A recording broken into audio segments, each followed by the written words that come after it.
Good evening. Thank you all very much for joining the Dallas Historical Society for our Juneteenth program, Juneteenth, a dialogue on change and community. My name is Carl Chow, and I'm the Executive Director of the Historical Society. And for those of you who are not familiar with us, we are now celebrating our 103rd year as the Keepers of Dallas History. Our mission is to collect, preserve, and exhibit the history of Dallas so that we can educate present and future generations. We were founded in 1922 by newspaperman George Bannerman Dealey, or G.B. Dealey, who came to Dallas from Galveston in 1885 to start the Dallas Morning News. The building that you're sitting in tonight is the Hall of State, and this building has been our home since 1938.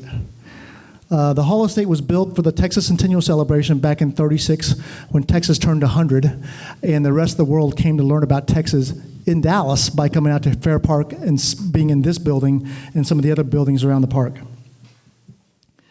Now, part of our mission, like I said, was to collect and preserve artifacts, and as a result of that, we have over 3 million archival and 3D items in our collection, including the existing copy of the Juneteenth document. We put on year-round programming as well, including lectures and programs and happy hours and many other events. So I encourage you to really become a member of the Dallas Historical Society. If you go to dallashistory.org, you'll be able to sign up and kind of keep up with what we do and come join our events. Now, in conjunction with tonight's program, we have a Juneteenth exhibit. Hopefully, you all had a chance to go up there and see that. That exhibit is one of 5 that will be coming through. Thanks to the Harry W. Bass Jr. Foundation, we're doing 5 permanent rotating exhibits, with the first one being Juneteenth. As we do the other ones, we're going to have a program like this as well to kind of celebrate the exhibit. Now, with this Juneteenth exhibit, it will be here until the end of State Fair, but then it'll come back next year during Juneteenth. So every year during Juneteenth, we're going to have an exhibit, and we're going to have new items added each year. So please feel free to come back and see what we've added. Now, before I start, I want to talk a little bit about the copy of the Juneteenth document that we have upstairs. People ask, how do y'all have that? Well, that's what we call General Order Number 3. And back in 1863, Abraham Lincoln had the Emancipation Proclamation. And basically that said that all the people in the South, Confederate States, were free. All the slaves in the Confederate States were free. But news didn't get around that quickly back then. So 2 years later, the U.S. government realized that Texas still didn't know that. So what they did was they put General Order Number 3 in the books in D.C., which basically said that the slaves in Texas were free. And to get that news out, what they had to do was print out handbills. So on June 19th of 1865, Colonel Granger came to Galveston, which at the time was the biggest port in Texas, and had distributed these pamphlets or these handbills that basically said that slaves were free in Texas. Now, these handbills were posted on buildings and whatnot, but most of the times they were thrown away. The only people that really kept them were, people who collected things, or people like the newspaper, institutes like the newspaper, which would be our founder, George Bannerman Dealey. He came up here in 1885 to start the Dallas Morning News, and with him, he brought his stack of archives. And in that stack, apparently, was this document. So in the 1960s, his family gave us his collection, and in it was this document, and we realized we have an amazing gem on our hands, and we're extremely excited that the Summerlee Foundation has helped us this past year with the restoration of the document. Now, to introduce our panel tonight, we have moderator, Mr. Levi Davis. Levi is the chairman of the board of the African American Museum, a member of the board of our board as well, and he's also the first black assistant city manager for the city of Dallas.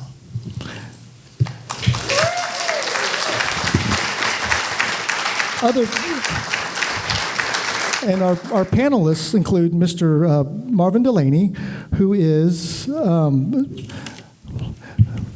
a Dallas historian, scholar, and president of the Association for the Study of African American Life and History.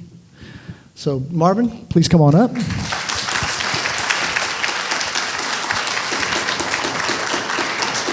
And lastly, we have civil rights leader, activist, and one of Martin Luther King's Jr.'s trusted colleagues during the movement, Reverend Peter Johnson.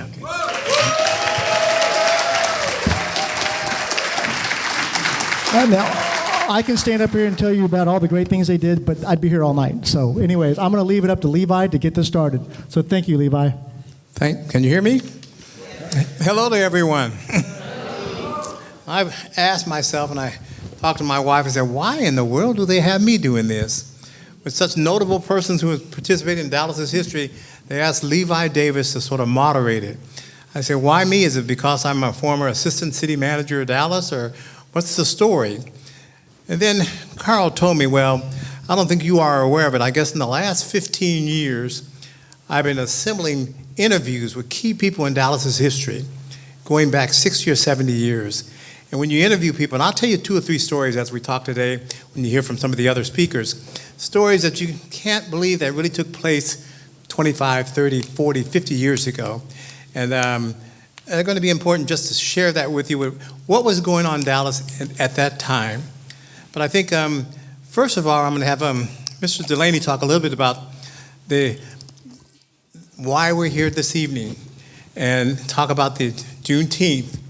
But I think when we even think about Juneteenth, what I want to set the stage is that Juneteenth, way back then, that's when the door opened. And he'll talk about that. But we want to talk about, once the door opened, what happened? It wasn't an automatic change within the community. Cotton was still king. Things were still going on the same way they were before the door opened. It took a while. Matter of fact, for 50 years, as things were gradually changing, before you had the First World War in 1918, very little had transpired or changed. Cotton was still big in the northern part of Dallas County, and things were slowly beginning to change. And even 20 years after that, with World War II, things really began to pick up. But if you were to study what was going on in Dallas at that time, you'd hear about Deep Ellum.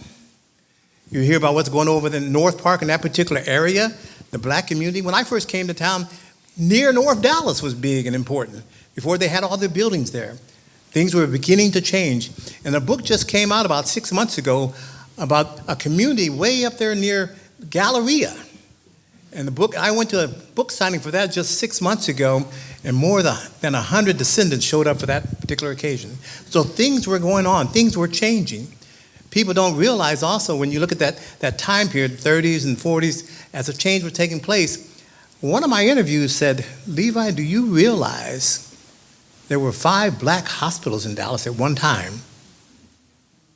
And those 5 black hospitals, did you realize at one time, and I interviewed 2 of the doctors, there were 5 black doctors who worked at St. Paul, and they would rotate around the city to serve the black community. One of them just passed away about 6 months ago. The other one I just interviewed 3 months ago. But that was part of the Dallas history that very few people are aware of it. But we want to go back, first of all, and talk about why we're here, Juneteenth. When did that door open? What did it mean for here in Texas? What did it mean for North Texas? And then we're going to hear from Peter Johnson. Peter has some stories, and you're going to say, my goodness gracious. You're going to hear why he came to Dallas. What did he find when he came to Dallas? What did he address? What was the community like? He's going to talk about that. It's going to be really mind-blowing. But both of these individuals are going to share that information with you. And I'll come back and tell you a couple other stories that I experienced as assistant city manager, and also individuals that I talked to who lived in Dallas who experienced other things. I'm going to share a couple of those things with you, just tell you about those little tidbits. But first of all, let's turn it over to Dr. Dulaney. Now, you heard from Dr. Dulaney as far as his introduction, but he's the emeritus president of the Association of Study of African American Life and History. He's the deputy director and chief exploration officer for the Dallas African American Museum. He's a consultant on the African American history curriculum at both DISD and Fort Worth ISD. He's a curator for South Carolina of African American Heritage and Commission. He has a BA and an MA in history from Wilberforce College in Ohio, and a PhD from Ohio State in African American history. He's published 4 books, and he has a tremendous knowledge of the history, not just of Dallas, but black history in general. Let me turn it over to you for a few seconds. Good evening. All right.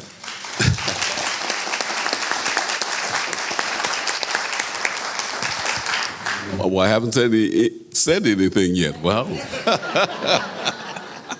that's interesting. Anyway, I'm going to try to compress about 2 or possibly 3 lectures into about 5 to 10 minutes, so bear with me, okay?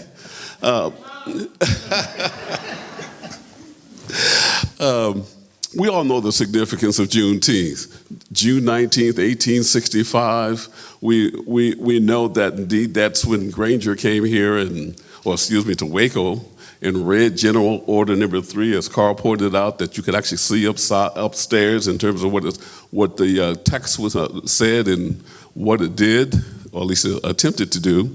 But as a historian, I have to tell you that, of course, the story starts in 1860 and 1861. I'm not going to go too deep into that. But one of the things that was occurring when the war starts is that, guess what? African Americans who were enslaved began to run away, okay? So they ran away to such an extent that they caused a problem for the United States Army. For example, Granger was in Kentucky in 1861 and 1862, and he was writing his commanding officer, asking the commanding officer, what do I do with all these people who are running away from enslavement? And of course, his commanding officer at that time literally said, take them back to their owners, return them to their owners and their masters, and so on. So that was a terrible thing that was happening, because once again, African Americans were taking this opportunity to get away from slavery or get away from enslavement. And at the beginning of the war, again, the United States Army officers were returning them to these slave masters. Okay, how do we get to Texas with all of this? Well, they continued to run away in such an extent that they had to come up with a policy. That was the contraband policy that was implemented in late 1861, and then a second one first Confiscation Act in 1861, then a second Confiscation Act in 1862, basically a law or a policy that said that if they ran away and they came to the camps of the United States Army, if they had been used by the Confederacy in terms of supporting the war effort of the Confederacy, they should be kept. If they had not, they could be returned. Of course, some of the Union Army officers literally just kept everybody after the first Confiscation Act and the second Confiscation Acts. Then, of course, obviously we get to the Battle of Antietam, September 17th, and again, I'm sorry to get into so much detail, but this is important. September 17th, 1862, the United States Army finally win a significant battle at Antietam, and it gave Abraham Lincoln the opportunity then 5 days later to issue the preliminary Emancipation Proclamation, and which of course would go into effect on January 1st, 1863. And all that does, because basically we all know, at least most of us know, that on January 1st, 1863, nobody actually was freed from slavery.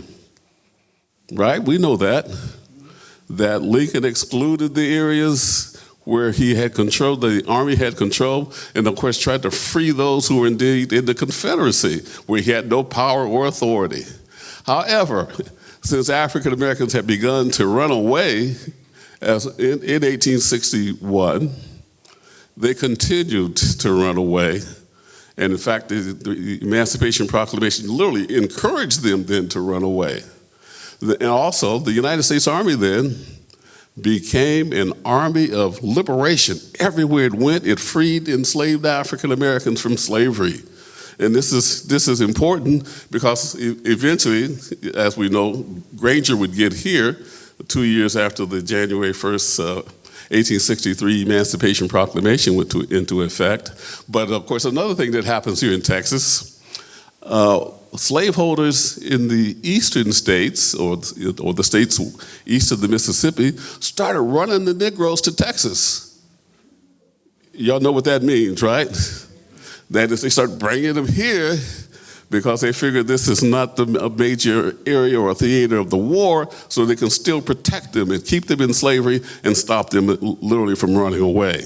Let me also say, too, as again sort of a backdrop to this, enslaved African Americans, as well as people in Texas, knew about the Emancipation Proclamation before June 19th, 1865. It's sort of hard to keep that type of information, a secret that nobody would know.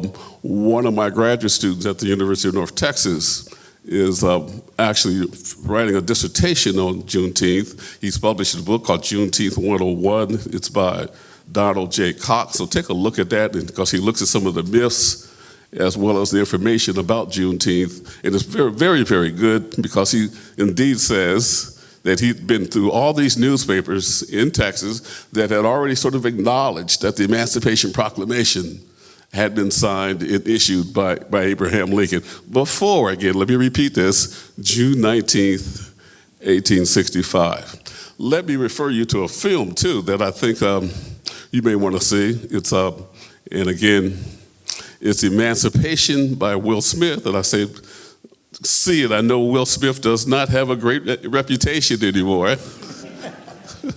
But the film is worth seeing because it tells a true story.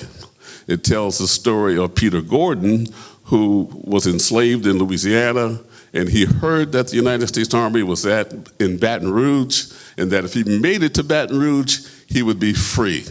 And of course, he went through, excuse the expression, hell to get to Baton Rouge, but he got there. He became free. In fact, he eventually joins the United States Colored Troops Regiment that's there. And in addition, they take this famous picture of him that appears in Harper's Magazine in 1863, which shows his back had just been cut to pieces by the whippings that he had received. It was published and went around the world, showing indeed the impact and the effect and the brutality of slavery in the South. So I could go on, but I just want to sort of lay all this out for you, that when we get to June 19th, 1865, a lot had already happened. 500,000 African Americans had run away from slavery. And again, it was their running away that sort of forced Lincoln to act in late 1862 to issue the Emancipation Proclamation. And again, set in motion then what we're going to talk about, that is, again, this 500,000 African Americans who had run away, and who indeed then sort of set the tone and literally began the process of making this country free of slavery. So June 19th, 1865, and I'm going to say maybe it's just a tier below the Declaration of Independence of 1776, because it literally does free people from enslavement. So I'll stop there. I tell you, the doctor really, he really sets the tone, and he's been teaching from some almost 50 years, 42 years, and led the program over at UTA and several other universities. But he sets that stage, as I said, the door opened. Now I want to fast forward a little bit and move here in the Dallas community, the North Texas, moving forward to the 50s and the 60s. Of course, integration of the schools, one of the large things that occurred at that time. And then after that, of course, the assassination of the president. Then after that, the war on poverty and the Employment and Training Act. Those things set the stage. One of the individuals I interviewed was the superintendent of schools when DISD integrated. He said, Levi, when I came to Dallas, I had to transfer 3,000 people in the first week or two in Dallas in order to bring about the integration of the schools. He said the school board was very upset with me because when the judge asked me, I told him it needed to be done, they wanted me to tell the judge not the truth. But that was kind of the stage of things in Dallas. One more story before I turn it over to Peter, because setting the stage for what he's going to say.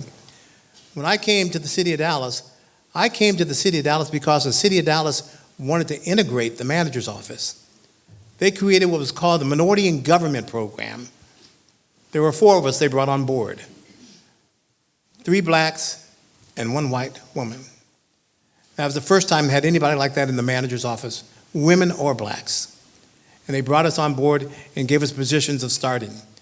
At that same time, things were really occurring in Dallas. Those who are from Dallas remember Crossroads Community Center before it came Martin Luther King, and a lot of other changes. Well, Peter Johnson, in those early days, came from Plaquemine, Louisiana. He worked in the NAACP in his hometown and led that organization the same way his father led that organization. Then he went to Southern University in Baton Rouge, as they say. And he was working with the Congress for Racial Equality, or CORE, as we remember it, traveling all around the country, trying to do things and approach the racial inequality that occurred in the country.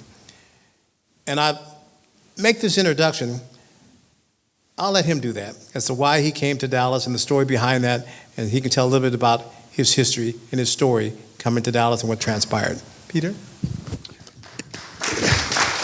Thank you so much.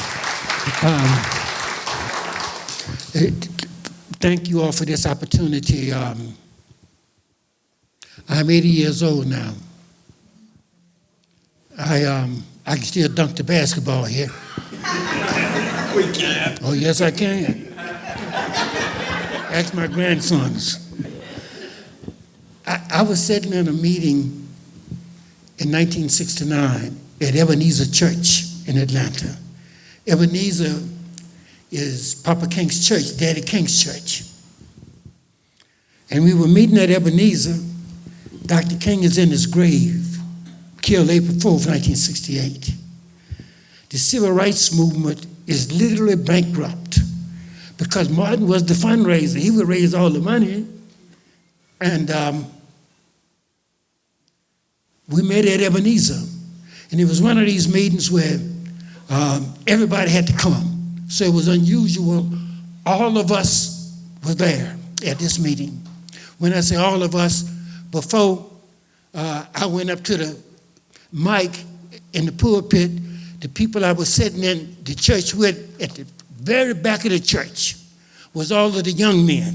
It was me, John Lewis, Julian Bond, Jesse Jackson, Eddie Osborne, and Bernard Lafayette. We was trying to look under some girl's dress. Now, listen. Young men, this is 1969. I think I'm 22. So we're very young men. And I heard 2 things in that meeting I didn't lack. One was my name and Dallas, Texas in the same sentence. So I put my hand up. And Ralph Abernathy said, Peter, put your hand down, you're going to Texas. I was sent to Texas because I grew up in Louisiana, went to Southern University, which was the largest African-American school at that time. So I had contacts all over the Southwest because Texas Southern down in Houston, I knew Barbara Jordan and Mickey Leland and all of the Texas Southern boys because there was a relationship that existed in the Black South between our black schools.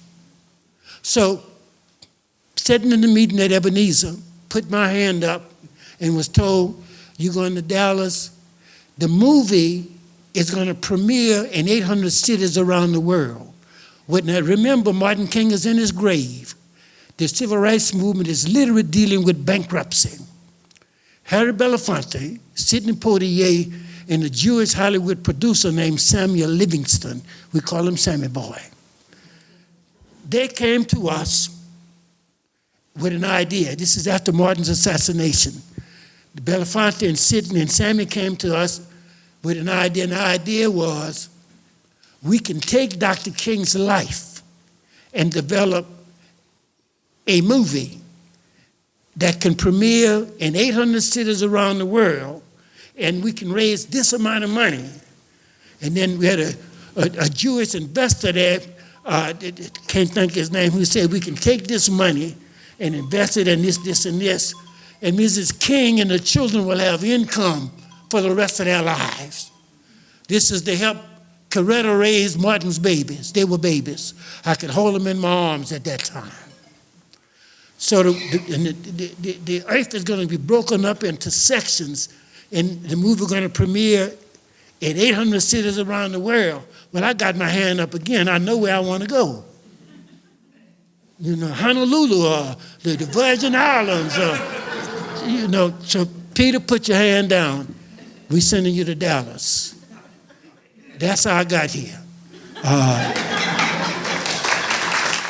Now listen, the movie was going to premiere in 800 cities around the world.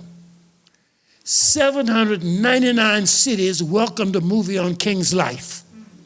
There was only one city on earth that said, and this is what their words was to my face, that nigger movie ain't gonna be shown in this city. So you want to know why I stayed? To put my foot in their ass to teach them a lesson. Yeah. And the movie was shown in this city, and it was a big, big success. And I sent the money to Andy and to Coretta, and wasn't no cell phones then, so you know what I would do with Andy and Ralph? I wouldn't talk to them. Whenever I was doing something that they didn't want me to do, I just wouldn't let them catch up with me. So everywhere I went, somebody would say, man, I don't know what's going on, but Andy Young been calling, Reverend Abernathy been calling, you need to call your office. I said, tell them you couldn't find me. I wanted to help the Fair Park homeowners, and the mayor wouldn't even meet with them. Here?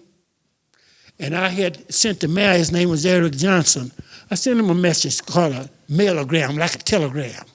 And the message just said, you have till midnight to meet with the Fair Park homeowners. If not, I'm going to block the Cotton Bowl Parade on national TV. And the reason I knew I could do it, because I had sent these mailograms to my partners, my friends, all over America. And they poured into Dallas. My white, long-hair hippie partners who was against the war in Vietnam, we had developed a relationship between the white kids who was against the war in Vietnam and the civil rights kids in the South. So we had a unique national relationship. So I sent a mailgram around the nation to my friends, and they poured into Dallas. I mean, when I say poured into Dallas, I didn't have nowhere for them to sleep. So in Lutheran Church in South Dallas, Mount Olive Lutheran Church, pastored by a white man named Mark Herbner, said y'all could sleep in the church. So New Year's Eve, you couldn't walk in that church with all of the people, the kids, the hippies sleeping all on the floor and everywhere in the church. And Sam Donaldson was here because of the Cotton Bowl. Well, Sam was somebody I knew. And we had these national relationships with the news. So Sam wanted to know, well, Peter, what the hell you doing in Dallas? So I explained to Sam on with his network nationally what the city of Dallas was doing, taking these people's homes and giving them chump change for their homes. And not, I mean, literally taking these people's, not their houses, their homes. And of course, and the mayor won't even talk to them.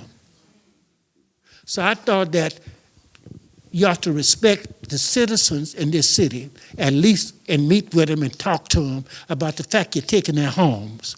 So I had sent the mayor and the city manager a telegram saying, you got till midnight. And this is New Year's Eve. And if you haven't met with these people by midnight, I'm going to block the Cotton Bowl Parade on national television.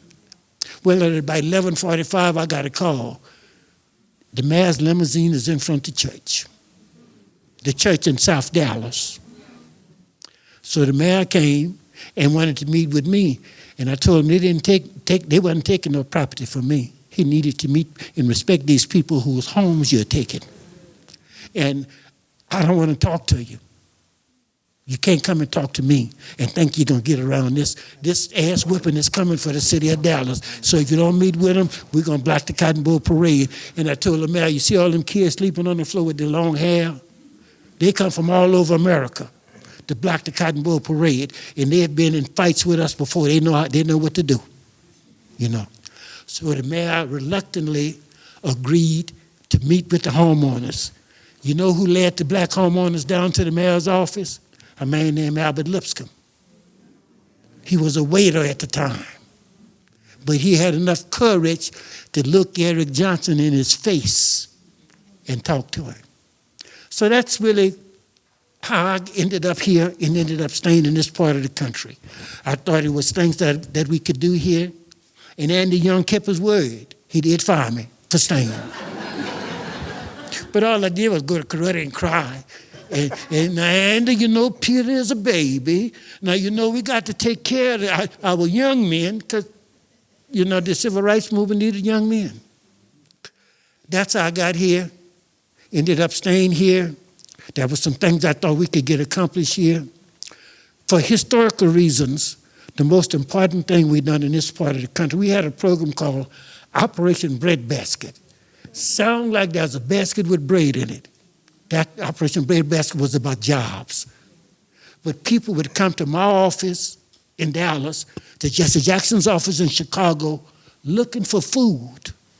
We were involved in civil rights. We had never looked at the real problems that was taking place in black America, especially the cities, the inner city areas, of poverty, hunger, and malnutrition. So we decided to take a look at that and research it. And what we found made me cry. What we found made me cry.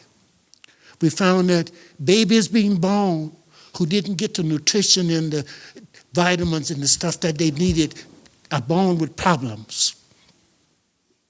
We found a lot of stuff. Working with Parkland and the doctors at Parkland, we developed a mechanism to address hunger in this part of the country. And the first thing we decided to do, we're going to make the richest city in America do something about hunger. So we want y'all to see hunger and see what it's doing to children. You send a kid in first grade to school with no breakfast and expect him to be a student. So we stayed here, and in spite of the fact that I was told you're going to never get the Negro preachers in Dallas to work with you, they did.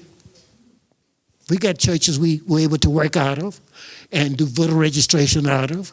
You know, we can elect black people in this part of the country because Dick Gregory and Motown, that Marvin Gaye, as crazy as he was, they gave me money to do voter registration. So we would hire kids every summer and pay them to go door to door to door, registering people how to vote. So I ended up 50 years here. Wait a minute. I want you to take a second before you finish up and talk about the boycott of the stores and which stores work with you and what other parts of the community work with you in that process. Well, a part of the programmatic thrust of Operation Breadbasket was to fight for jobs where our people spend our money.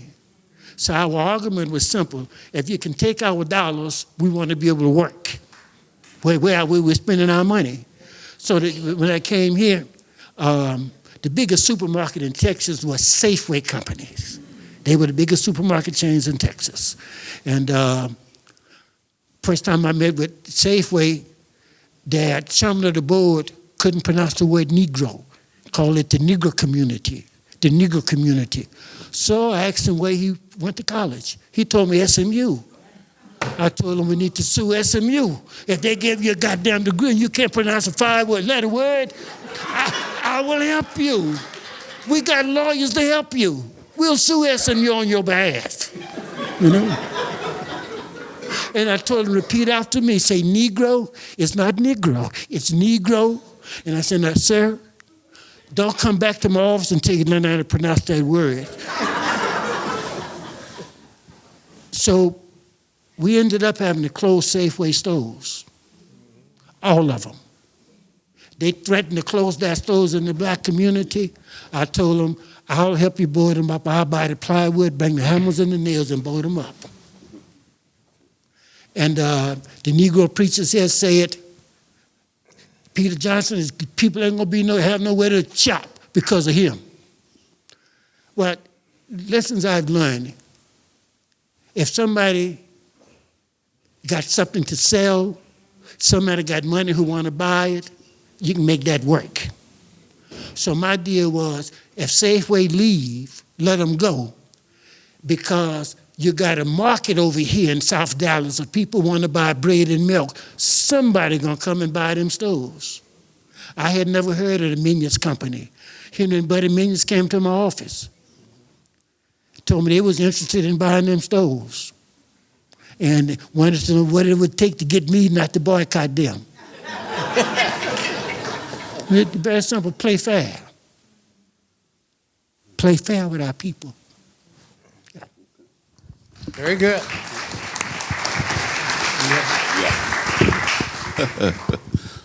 Great stories, Peter. About 100 years before Peter came here, my segue here. Of course, African Americans here in Texas, Dallas, Houston, basically all the major cities started celebrating Juneteenth. And of course, what they celebrated, of course, was this very important holiday. It was actually called Emancipation Day, such as what it was called in Charleston, in Washington, D.C., in Florida, in Alabama. It was literally called Emancipation Day. It did not become Juneteenth here in Texas until 1906. But of course, we know all what those celebrations consisted of: the red soda water, watermelon, barbecue, and indeed, in many cases, families would have picnics around Juneteenth. Now, of course, politically, when we get to what Peter was talking about, we had this what was called redemption. That is, African Americans became free, and then Southerners began to figure out ways to return them to sort of quasi-slavery during this so-called process of redemption. Here in Texas, there's sort of like a reign of terror that takes place after the end of the Civil War, where some 2,000 African Americans were murdered, where they passed laws called black codes that African Americans couldn't live in cities, they couldn't own property in certain places, they couldn't testify against whites, and so indeed the clock was turned back by 1877, and so then we get segregated neighborhoods, we get the freedmen towns, we get Deep Ellum, we get State Thomas, we get all of these places where African Americans literally tried to find places where they could live in peace and be sort of left alone. They also formed what was called freedom colonies. Pelham, which is about 30, 40 miles south of Dallas, and Kendall, Texas, which is down near Houston.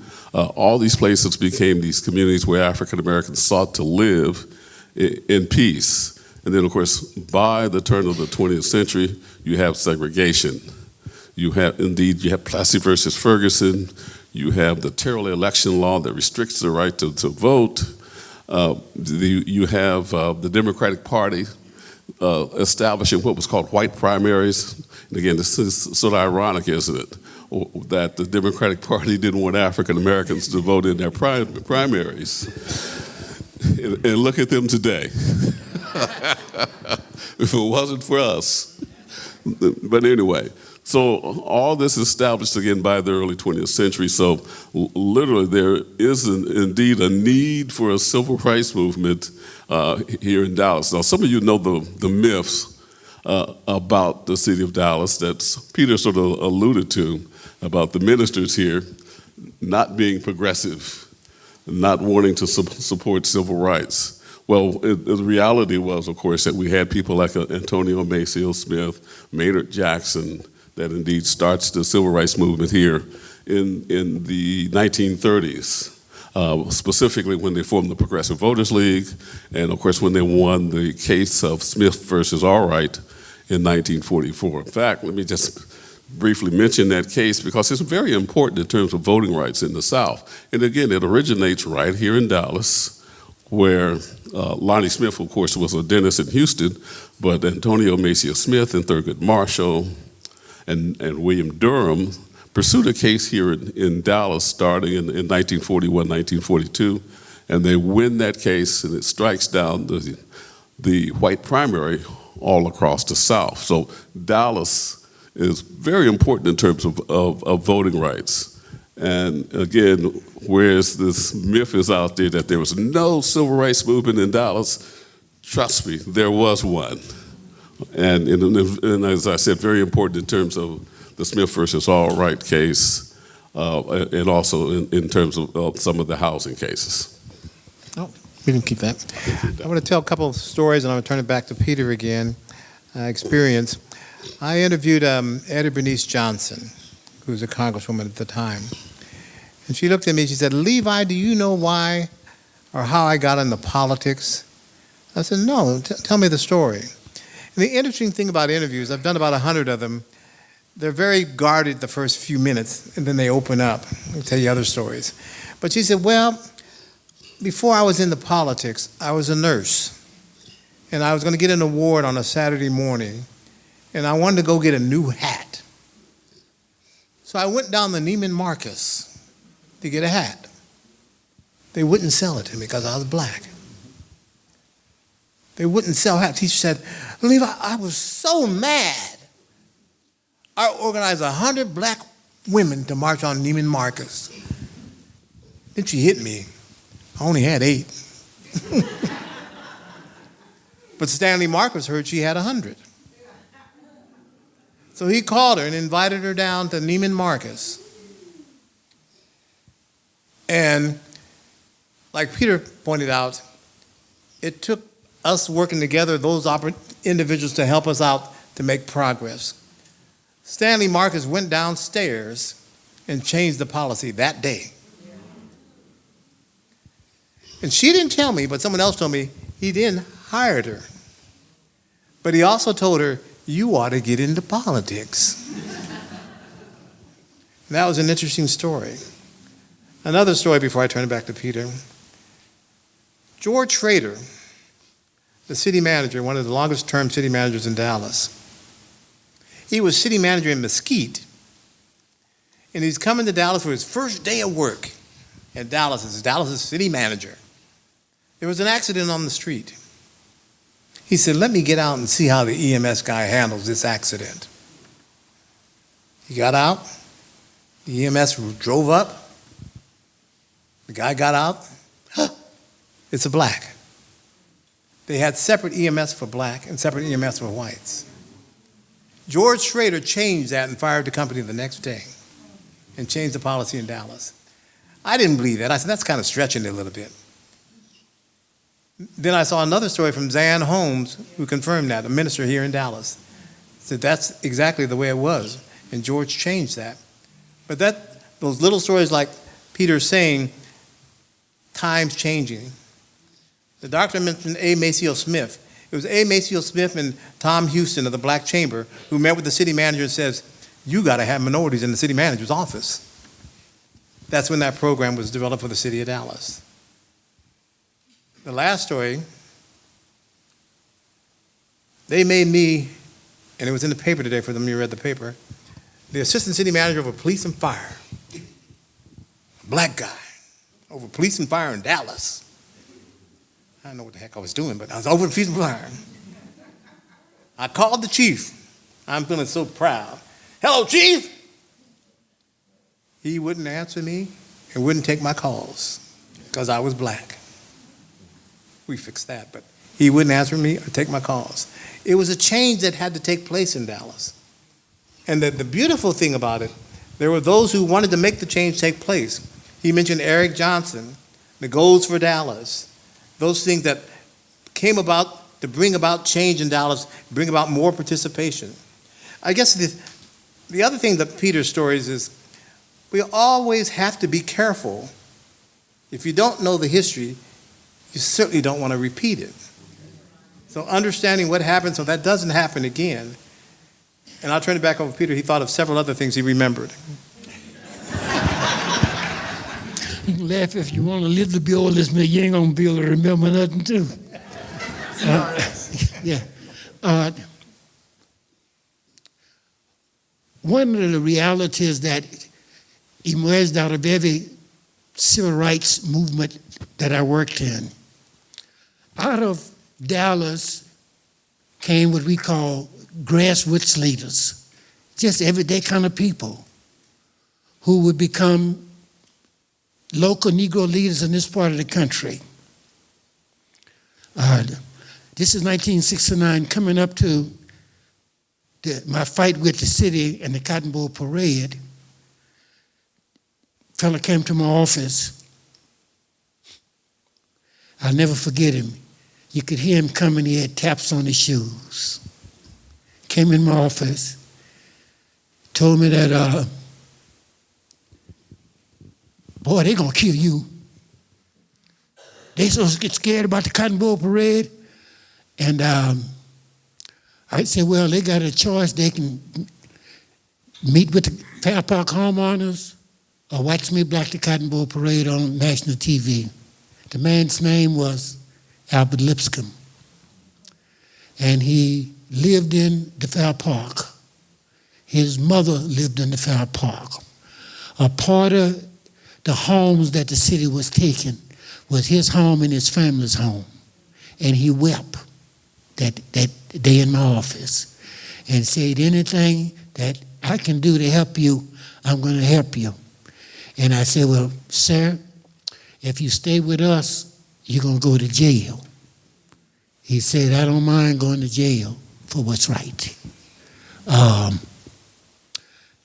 couple of days before the Cotton Bowl Parade, by that time, all of my long-hair hippie partners was here, sleeping on the floors of churches.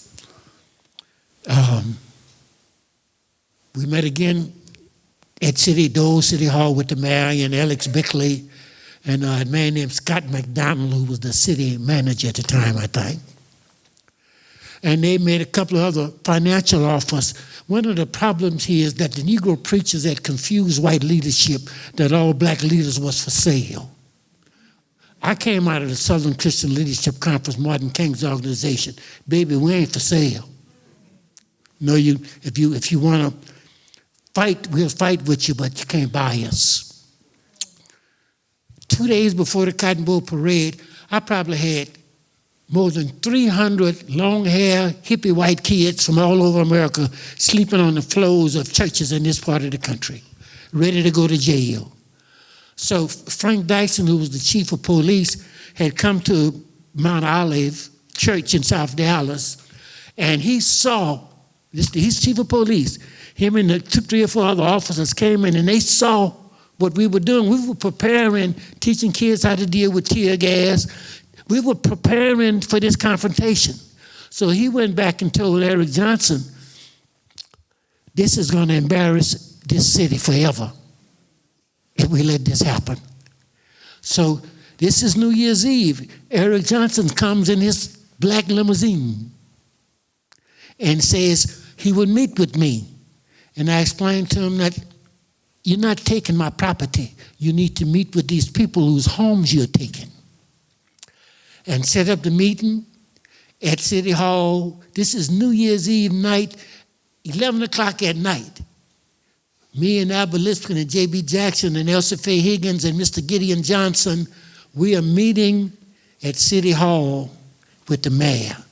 These black leaders had never been in City Hall. Yeah? And this is 1969. The first thing the mayor done was offer more money for the property that they were taking. And I told him that we didn't come to make a deal on how much. I wanted to have people who were going to tell me the truth, tell me what it was worth.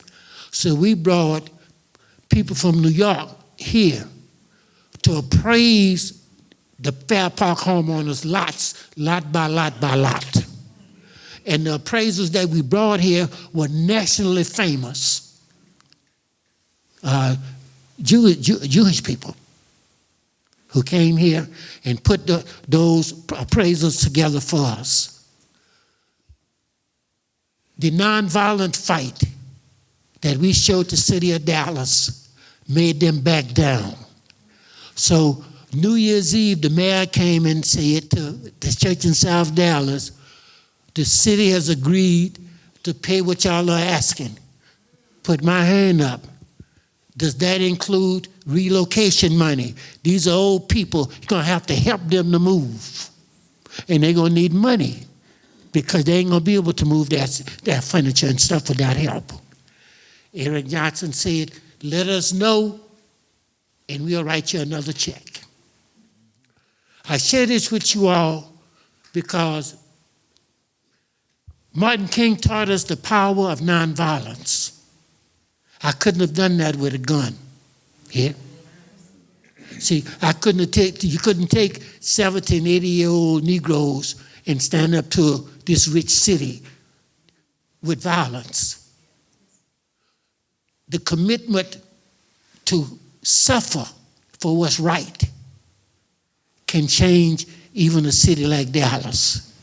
When the Negro people in South Dallas, including people like Albert Lipscomb, decided they was willing to make sacrifices and accept suffering, they began to change this part of the country.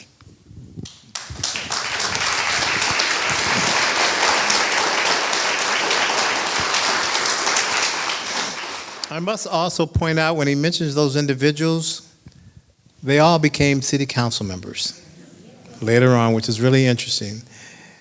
And a tidbit to the and the other thing to that, the first black city council person who ran in 1963 did not get elected. That was George Allen. And then someone stepped down from the council and he got placed in the position. Then the next time he won. That was the first one. The other thing about George Allen, from a historical standpoint, he was the first one to integrate University of Texas, but they didn't know he was black. And he integrated the school. Let me say this right quick. Regarding George Allen, my boss in the civil rights movement was a man named Andrew Young. One of the things I talk about is divine intervention, God's hand. So when I came here, there was one Negro on the Dallas City Council. His name was George Allen. You know what I called him? Uncle George, because that was Andy and Walter's uncle. That was Andrew Young and Walter Young's uncle. I called him Uncle George. I'd known him all my life because when he would come to Louisiana for gumbo, he would, Andy and Walter called him Uncle George. So when I came in, he was Uncle George. And I would meet Uncle George at a place called Lorenzo's Club. And he would tell me about what Negroes I could trust, what preachers I could trust, what white people who was dangerous. And, these are dangerous. These are Klansmen. So George Allen was a big, big help in terms of providing me with the kind of information when we decided to boycott the Safeway stores. It was George Allen who helped me to understand that you can't trust the Negro preachers here. Great. I think before we close out, I want to give a few minutes of Q&A. If there's anyone who may have a question to any one of the panelists, now's the time, and we'll leave it open for about 5 or 10 minutes for any Q&As we may have. No math questions. No math. Yeah, he told me that a long time ago. Yes, sir.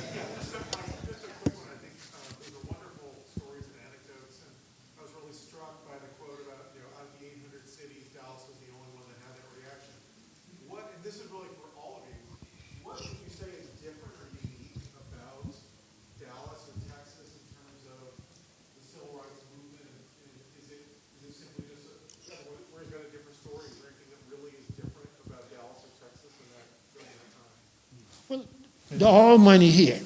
See, because of the all money and the Texas banking system, Texas did not have national banks. So understand, every bank in Texas was individually owned by a white family. For instance, they couldn't have branch banking. No, there was no branch banking nowhere in the state of Texas, and there was no national banks here. Someone I say that one of the reasons I was able to stay because we could reach out to people with money. Well, Marvin Gaye and Motown and Stax Records, Ike Hayes, that's where I got the money from to do the work in this part of the country. So the civil rights movement had these relationships with black entertainers who supported our work. And when I decided to stay in Dallas, I didn't have to worry about raising money because of the entertainers that I knew. I'd say the civil rights movement was different here primarily because of the type of leadership that was here. We've mentioned Maynard Jackson and Antonio Maceo Smith, George Allen, who sort of found a way to get things done. One of the things that of course Dallas never had was a race riot. No major civil disservice at all, as opposed to say Birmingham, New Orleans, Atlanta. And of course the history of all the other civil disorders, and that was because the leadership here, they did not accommodate, as the book says. They literally, indeed, did work with the white leadership, with the Dallas Citizens Council, for example, to get things done. Plus, they figured out a way to make the white leadership accountable.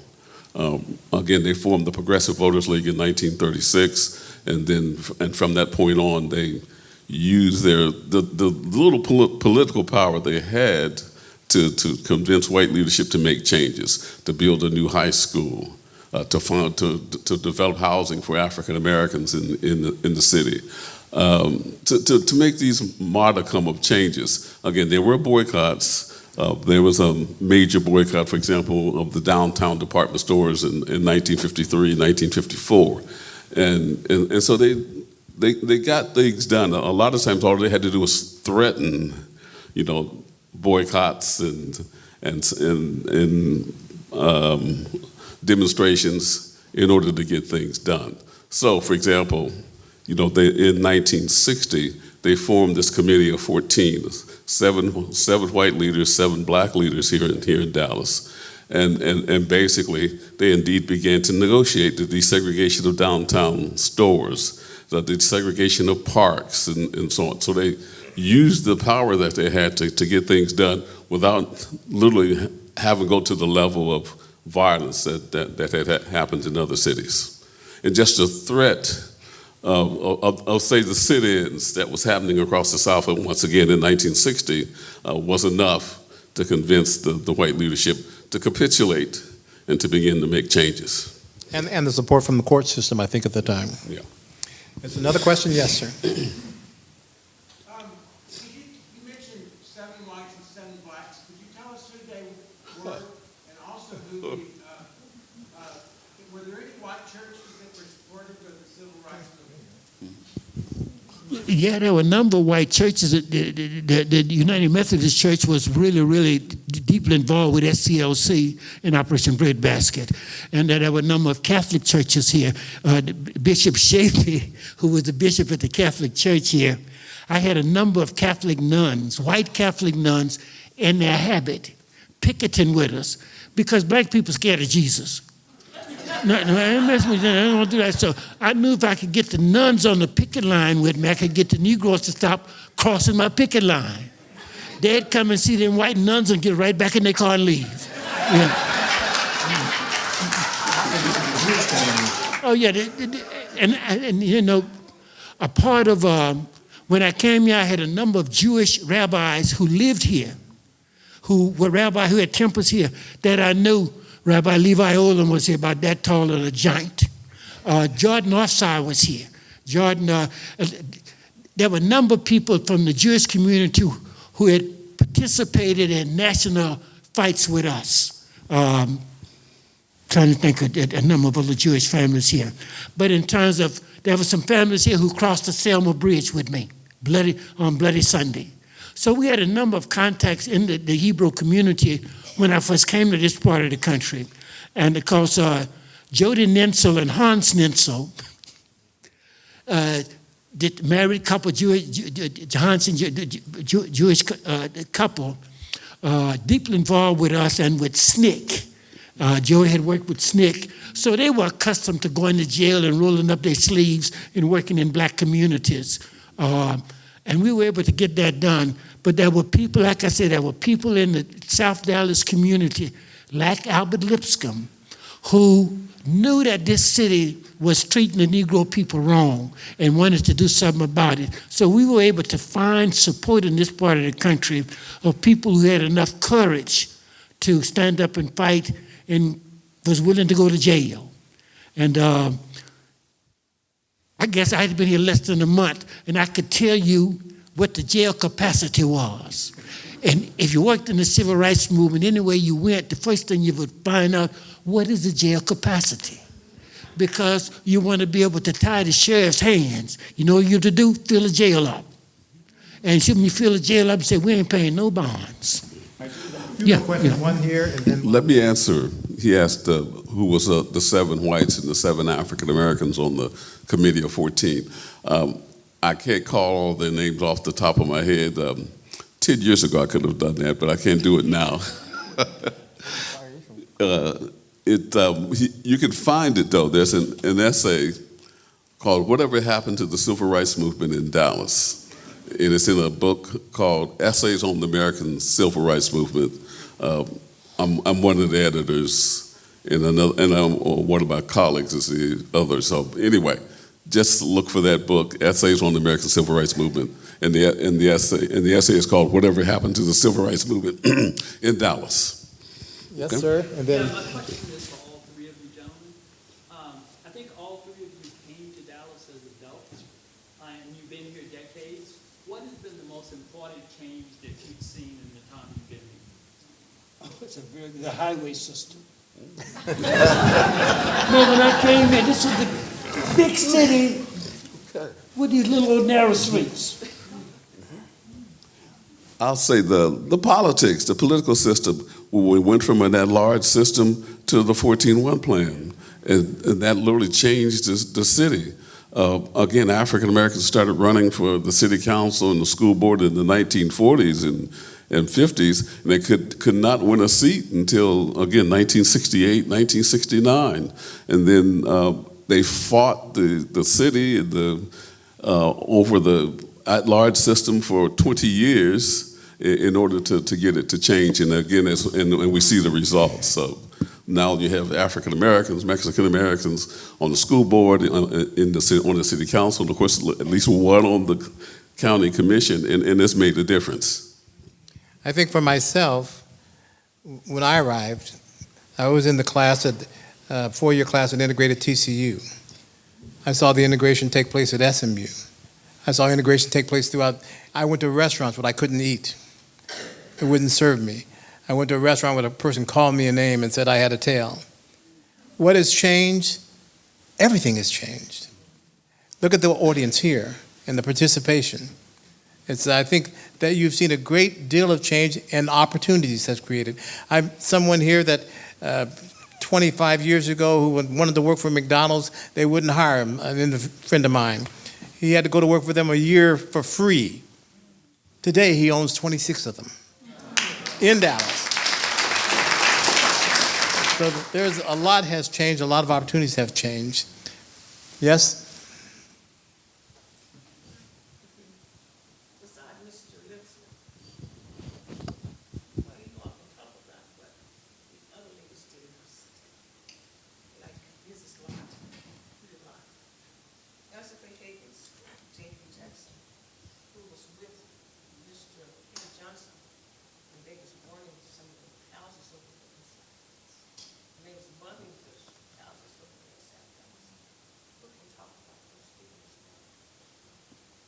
All of those people, when I first came here, that you name, all of the people that you name, when I first came to this part of the country, they were living in the South Dallas Fowl Park area. And Mrs. Higgins was a businesswoman who owned rent houses. Mr. Jackson was a business owner, also involved in real estate.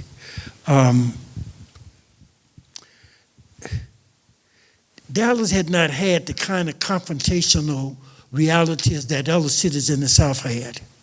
So the white leadership here, for instance, first time I sat in a meeting with the mayor and the city manager, they used the word nigger like it was okay, which meant they were accustomed to doing it and getting away with it and nobody cussed them out. Well, They probably had never been called a cracker MF before. You see, but they earned that.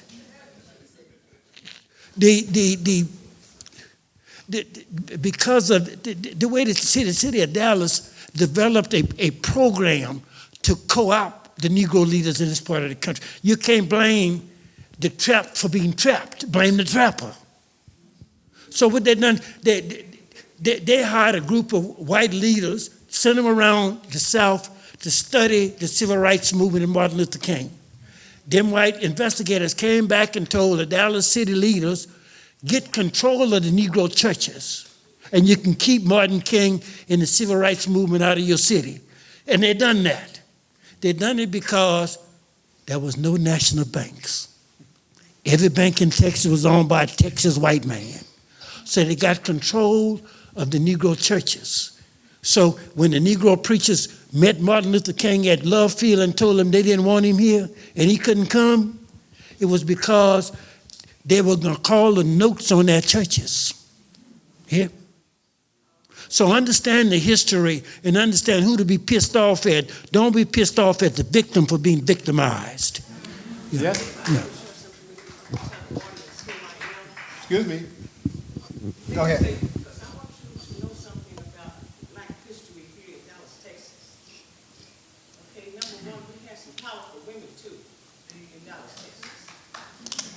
In 1974, when there was 5,000 black boys that was misplaced in a program called Special Education PNA. Are you familiar with that Dallas desegregation case? How many of you all can talk about that? Can y'all talk about that? Well, I can because I'm surrounded by lawyers for the last 50 years. There was black women who stood that wall, honey. We walked downtown. We had to go downtown and protest with people, and people were fixing to blow us up too. Because we was fighting for those 5,000 black boys that your superintendent, Lola Nestus, and the teachers had misplaced. Do y'all recall that? No, but I have to say that we had mentioned there are quite a few women. Elsie Faye Higgins, Diane Ragsdale, Pearl C. Anderson. There were quite a few. Judy Lott. There are a lot of people that participated to help. The beautiful thing about the time also that the community was talking to one another to make change. I was the number one person who made that change. And we appreciate it. My son was in that program. I stood alone. I was threatened all the time, but I stood alone. But for 2 years, we fought that program. We were one brought Dr. His name was Dr. Alan Sullivan to town because he was the one who tested those children. Mark Seibel today is at the Washington Post in New York. He was the one who told our story. We fought so hard, those kids, and we found 5,000 black students that had been misplaced by DISD just to receive federal monies. And I was a woman who did that. And we really appreciate that. Got the one last question right in the back, young lady. Thank you. Thank you. Yes, ma'am.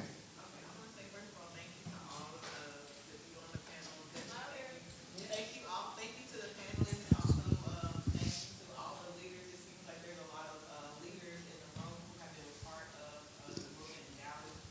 As a young person, my question is, how do we learn? You guys are experts on organizing. A lot of people in here are experts organizing. How do we learn how to organize in 2025? A lot of people are like, we need to organize.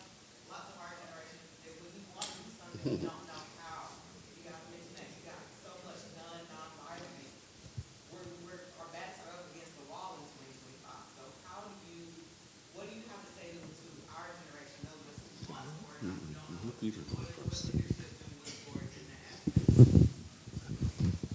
that? The key to organizing African Americans, black people, tell them the truth. It's not that complicated. They know who black people, we know who we are. Our people know where we come from, how we got here, and what we've been through. The way to provide leadership to black people, tell them the truth. We know who we are. Now, understand the realities of the economic traps for our people. Because our people may not want to participate and get involved in it because our people dealing with the light bill. Here?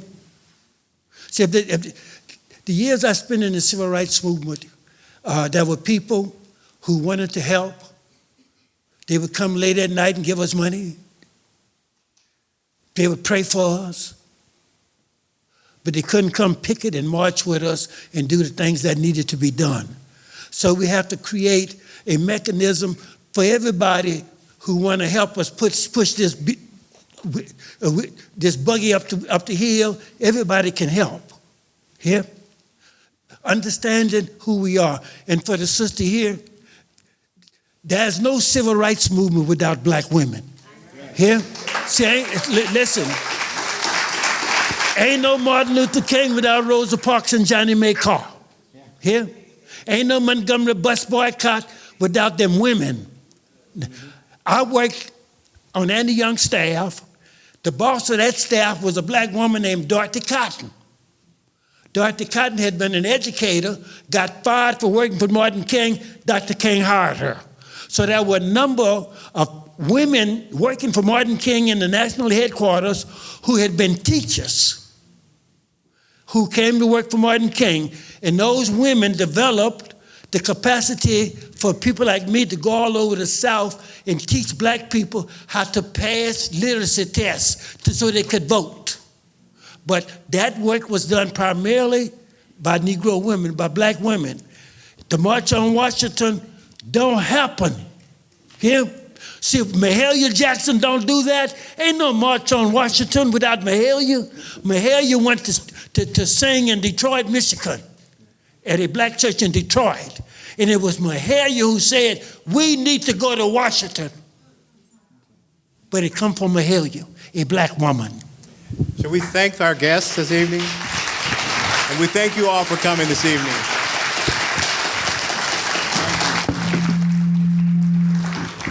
Thank you all very much. I hope you all enjoyed the program. We will be doing this for our next exhibit as well, so please join Dallas Historical Society, figure out what we're doing, and please come join us. Thank you all for coming. And thank Marvin, Levi, and Peter. Thank you all very much.